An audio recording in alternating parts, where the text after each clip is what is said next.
جب سے تحریک عدم اعتماد پاس ہوئی اور نئی گورنمنٹ آئی ہے تب سے اب تک ایسا لگ رہا ہے کہ گورنمنٹ خلا میں ہے, کوئی ایکٹیو گورنمنٹ نظر نہیں آ رہی. اس پہ آپ کیا دیکھتے ہیں کہ آنے والے دنوں میں جو ایک مطالبہ کیا جا رہا ہے نئے الیکشن کا, یا پھر یہ گورنمنٹ سٹینڈ کر پائے گی؟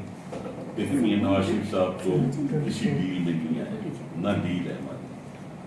وہ تو نون لیگ بیلٹ کی جماعت ہے اور اسی پہ ہو رہا ہے. اس نے کسی لانگ مارچ کا حصہ نہیں بنا. ایک زیرک آدمی ہے, اس نے لانگ مارچ کی کوئی کال نہیں کی. اس کو پتہ ہے کہ میرے سب مزدور کسان یہ لوگ ہیں کہاں جیلوں میں جائیں گے. لیکن جہاں بیلٹ کی بات تھی مریم بی بی کو بھیجتے ہیں, وہاں پہ ہم نے ہر جگہ شکست دی ہے, بیلٹ جیتا ہے. جہاں کشمیر میں اور گلگت بلتستان میں آپ نے دیکھ لیا وہاں انہوں نے دھاندلی کی. تو ہم تو ہیں جمہوریت والی جماعت اور بیلٹ والی جماعت. ہمیں جلسے بھی ہمارے بڑے ہو رہے ہیں, لیکن پھر بھی ہمیں یہ ہرا نہیں سکتے بیلٹ میں.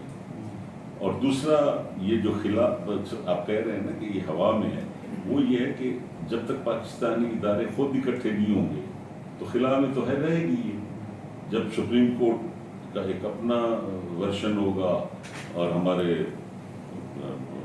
سرحدوں کے محافظوں کا اپنا ایک ورژن ہوگا, اور سیاستدان جو ہیں جو اس وقت تمام پولیٹیکل پارٹیز کے سربراہ جو ہیں کئی دفعہ پاکستان میں وہ اکٹھے بیٹھے ہوئے ہیں, تو ہوا نہیں سمجھے سب کچھ.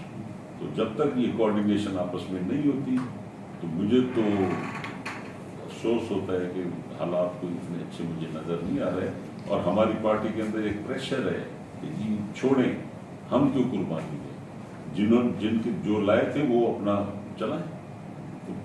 اب یہ کہ حالات اس طرح سے سابق وزیر اعظم شاہد خاقان عباسی بھی اور آپ بھی وہی بات کر رہے ہیں کہ اداروں کی طرف سے پوری سپورٹ ملنی چاہیے. پہلے مسلم لیگ نون کا یہ سٹینس رہا ہے, مولانا فضل الرحمان آپ کے اتحادی ہیں پیپلز پارٹی, کہ ادارے نیوٹرل ہو جائیں. تو اب آپ کیوں ان کو اس چیز میں گھسیٹ رہے ہیں؟ کا یہ کہا جا رہا ہے کہ نیشنل سیکورٹی کمیٹی کی میٹنگ بلا کے وہ ادارے بھی ان سارے فیصلوں کی اونرشپ لیں. تو کیا یہ ان کو نیوٹرل سے ہٹا کے پھر سیاست میں نہیں؟ یہ تو نیوٹرل نہیں, یہ تو ان کی آئینی ڈیوٹی ہے. اس وقت بیان دیتے تھے کہ یہ ہم آئین کے ساتھ ہیں. انہوں نے یہ تو نہیں کہنا کہ ہم نون کے ساتھ ہیں, انہوں نے صرف اتنا کہنا کہ ہم آئین کے ساتھ کھڑے ہیں اور یہ ملک جمہوری ملک ہے اور حکومت اپنا ٹائم پورا کرے گی. تو اس میں کون سی ہے؟ پنجاب میں 1 مہینہ تقریباً ہونے والا ہے اور ابھی تک وہاں پر کیبنٹ نہیں بن سکی, اور آج ایک ایکسپیکٹڈ بھی ہے, فیصلہ بھی آ رہا ہے. تو اگر وہاں پہ منحرف اراکین ڈی سیٹ ہو جاتے ہیں تو اس کے بعد پنجاب کی جو اسمبلی ہے اس کا کیا مستقبل ہوگا؟ ظاہر ہے اگر ڈی سیٹ ہو جائیں گے تو نیچرلی وہاں پہ گورنر رول آئے گا, لیکن وہ ڈی سیٹ نہیں ہوں گے. پہلی چیز ہے کہ وہاں پہ پی ٹی آئی کا کینڈیڈیٹ کوئی نہیں تھا, کرائے کا کینڈیڈیٹ تھا. اور دوسری یہ ہے کہ ان کو کہیں انسٹرکشن نہیں گئی کہ ووٹ اس طرف دیں آپ. کوئی ان کی پارٹی نے, ان کے پارلیمانی پارٹی نے نہیں کہا, نہ ان کے کسی صوبے کے لیڈر نے کہا ہے, نہ عمران نے جا کے ان کو کہا ہے کہ یہ ووٹ ادھر دینا ہے آپ نے. لیکن ان کا کینڈیڈیٹ پارٹی کا نہیں تھا. اب جب اگر وہ یہ تو ہے قانونی پوزیشن, اب اگر وہ ووٹ دیں گے تو وہ سیکرٹ بیلٹ ہے, that is vote of conscience ہوگا, اس میں تو کوئی کچھ نہیں کر سکتا. اور آج کل یہ بھی جو سپریم کورٹ نے فیصلہ دیا کہ یہ ووٹ آپ نہیں دے سکتے, حالانکہ جمہوریت جو ہے مدر آف پارلیمنٹ جو ہے برطانیہ کی, ان کا جب عراق وار ہوئی تھی تو اس وقت ان کا ہاؤس ڈیوائیڈڈ تھا اور گورنمنٹ کے جو ممبرز تھے وہ اپوزیشن بینچز کے ساتھ کھڑے ہو گئے کہ ہم اجازت نہیں دیں گے گریٹ برٹن کی فورسز کو عراق جانے کی, اور اس لیے کہ وہاں خون خرابہ ہوگا. تو جب بعد میں ان کو کہا گیا کہ آپ کو پارٹی سے ریزائن کرنا چاہیے تو نہیں, this was vote of conscience, کہ یہ قتل اور خون کرنے کے لیے یہ فوج بھیجی جا رہی تھی, تو اس لیے ہم نے اس کو اپوز کیا. تو کہیں ضمیر جو ہے وہ ووٹ پہ اوپر, ووٹ کا ہمیشہ آپ کہتے ہیں ووٹ ضمیر کا, تو اب آپ ضمیر کو تابع کر دیتے ہیں چند قانون کے تحت. آپ قانون کے تحت تابع ضمیر کو نہیں کر سکتے. آپ کی جو گورنمنٹ ہے فیڈرل 2 ووٹوں پہ کھڑی ہے, اور گزشتہ روز پرویز الہی نے یہ دعویٰ کر دیا کہ طارق بشیر چیمہ اور چودھری صالح حسین کو ہم واپس لے آئیں گے. شاید اسی دباؤ کے وجہ سے رات جو ہے زرداری صاحب کی ملاقات ہوئی شجاعت صاحب سے.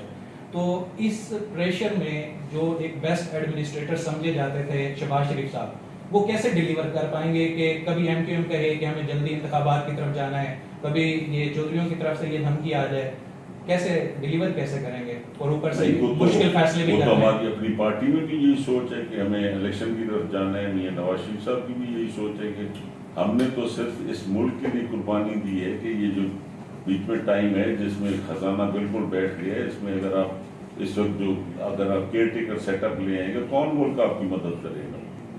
تو ہماری تو نون لیگ تو قربانی کے لیے بیٹھی ہوئی ہے، اور اگر نہیں کسی کو شوق تو ہمیں تو کوئی شوق نہیں، ہمیں تو بیلٹ پھر بھی ووٹ مل جانا ہے. ہم تو کسی خسارے میں نہیں ہیں. اگر کوئی پارٹی اس وقت ڈیلیور کر سکتی ہے تو اس وقت تو وہ لیڈرشپ میں شہباز شریف صاحب بھی واحد حال ہیں، اور ورنہ نون لیگ تو ہے ہی ہے. تو یہ بالکل صحیح ہے جو آپ صحافی لوگ ہیں، آپ کے تبصرے کو غلط تو نہیں ہے نا. آپ بھی تو سارا دن ظاہر ہے آپ کا کام یہی ہے، آپ کی تعلیم یہی ہے، آپ کی پی ایچ ڈی اسی چیز میں. لاسٹ وار ریکارڈنگ کر رکھیے گا. اس وقت سابق وزیر اعظم عمران خان ایک موومنٹ چلا رہے ہیں، جلسے بھی کر رہے ہیں، آج ملتان میں وہ لانگ مارچ کی ڈیٹ بھی دینے والے ہیں.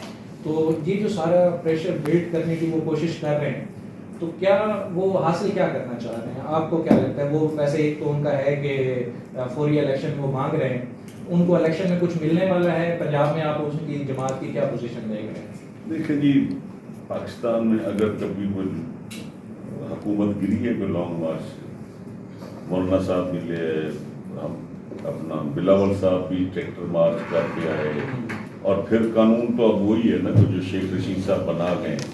تو لانگ مارچ کہاں تک ہے؟ H10 تک وہ جہاں پہ بٹھایا وہ ادھر تک آئے گا نا. تو کیا ہو جائے گا پھر؟ گورنمنٹ الٹ جائے گی. اس سے نہیں اٹھے گی گورنمنٹ جو ہے وہ اٹھتی ہے جب عوام نکلتی ہے. جب بھٹو صاحب نکلے تھے، اور وہ صدیوں میں ایک دفعہ کئی صدیوں کے بعد ہو سکتا ہے کوئی موزے تنگ آ جائے، کوئی ذوالفقار علی بھٹو آ جائے. یہ نہ بھٹو ہے نہ موزے تنگ ہے، یہ لانگ مارچ اور مارچ باتیں ہیں. یہ ساری ایسے ہیں، کوئی بندہ نہیں نکلے گا. اور کون آئے گا یہاں پہ؟ کس کاز کے لیے آئے گا؟ کہ انہوں نے کوئی کارنامہ کیا ہے؟ وہ بتائیں نا کہ میں نے میاں نواز شریف صاحب نے کہا تھا کہ جس کا مذاق بنا کہ مجھے کیوں نکالا، اس نے تو اس درد سے کہا تھا کہ میں نے تو یہ کام کیے ہیں، مجھے کیوں نکالا. اور یہ اس نے کیا کیا؟ ابھی آپ کی حکومت نے گزشتہ روز جو اعداد و شمار جاری کیے ہیں، 5.97 جی ڈی پی گروتھ ہے، جو زرعی پیداوار ہے وہ بھی 4.3% ہے. اس کے بعد وہ ڈالر کی قیمت بڑھی ہے، اس کے حساب سے لگائے ہیں نا آپ نے. تو ایسے گروتھ ہوگی. ڈالر چلا گیا 200 پہ تو کیلکولیشن بھی تو وہی ہے نا. آپ کی گورنمنٹ کہہ رہی تھی کہ ہم 160 پہ کم از کم لے کے آئیں گے، 160 ہو گیا ہے، 100